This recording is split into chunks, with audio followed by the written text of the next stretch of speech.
Queridos hermanos, hemos avanzado considerablemente en el segundo año de pandemia.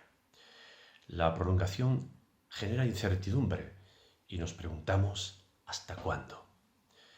En muchísimas de las cosas de la vida, la pandemia se menciona como causante directa o indirecta de asuntos indeseados, como, por ejemplo, la subida del precio de los alimentos, del carburante, la gasolina, gasoil, el gas, de la escasez de productos como el papel, chips para móviles, celulares, computadoras, maderas y otros materiales para la construcción de viviendas, pérdida de trabajo, largas listas de espera para citas con médicos, arreglos de papeles en la administración pública, clases interrumpidas para escolares, aprendices y estudiantes, vida de iglesia limitadas por la imposición de prohibiciones, la pérdida de miembros en las propias iglesias debido al largo absentismo impuesto,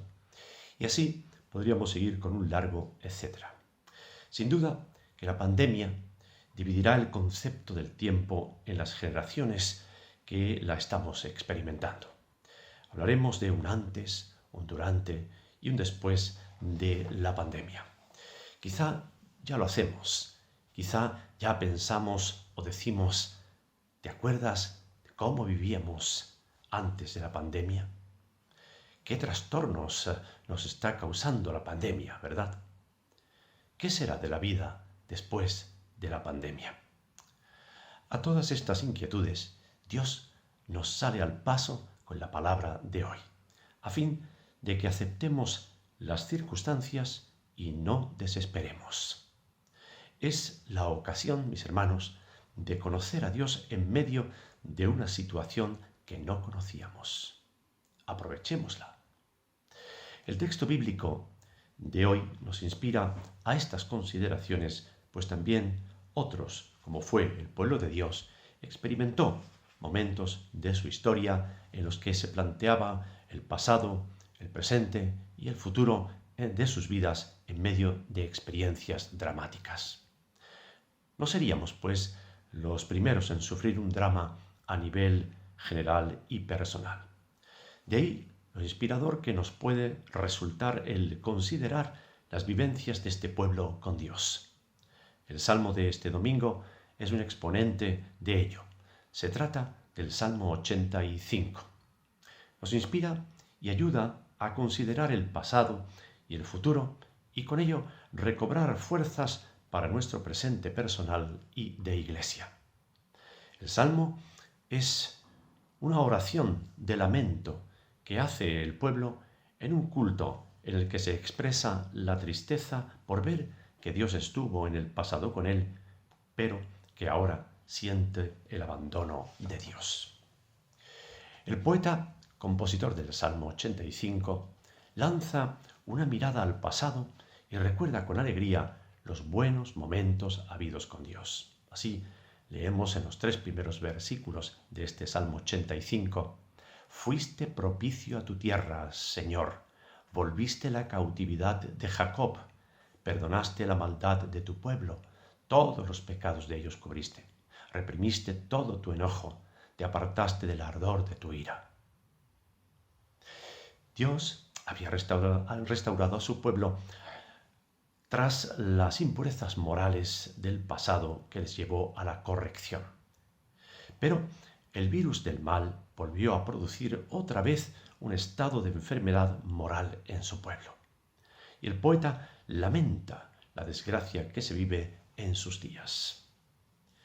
Una situación que nos ayuda a entenderla el profeta Ageo cuando escribe en su capítulo 1, versículo 5, pues así ha dicho el Señor, meditad bien sobre vuestros caminos, sembráis mucho, pero recogéis poco, coméis, pero no os saciáis, bebéis, pero no os quedáis satisfechos, os vestís, pero no os calentáis, y el que trabaja a jornal recibe su salario en saco roto. El pueblo sufría bajo una ley de frustración por haber vuelto a olvidarse de Dios. Este era el presente que azotaba al pueblo. Pero el salmista se remite a la oración ante la desgracia actual de ellos, a la espera de que el pueblo haga suya también estas palabras de los versículos siguientes, los versículos 4 al 7, y que leo. Restáuranos, Dios de nuestra salvación, y haz cesar tu ira contra nosotros. ¿Estarás enojado contra nosotros para siempre? ¿Extenderás tu ira de generación en generación? ¿No volverás a darnos vida para que tu pueblo se regocije en ti? Muéstranos, Señor, tu misericordia y danos tu salvación. El poeta sabe que Dios se deja condicionar por la oración de su pueblo. Ya lo dijo Jesús, pedid y recibiréis. Por eso, la oración es el recurso inmediato ante el sufrimiento. Con la oración volvían a poner a Dios en el centro de sus vidas y podían esperar en la ayuda futura. El salmista ora con expectativa, no simplemente musitando una plegaria, sino esperando de Dios un giro en sus vidas y su suerte. Así, al lamento ya oído se justapone o contrapone las palabras de un profeta que ya había anunciado un mensaje de esperanza y espera ser ahora para el salmista el momento de su realización. Y escribe el poeta en este Salmo 85, versículos 8 al 13. Escucharé lo que hablará el Señor Dios, porque hablará paz a su pueblo y a sus santos, para que no se vuelvan a la locura. Ciertamente, cercana está su salvación a los que lo temen, para que habite la gloria en nuestra tierra. La misericordia y la verdad se encontraron, la justicia y la paz se besaron.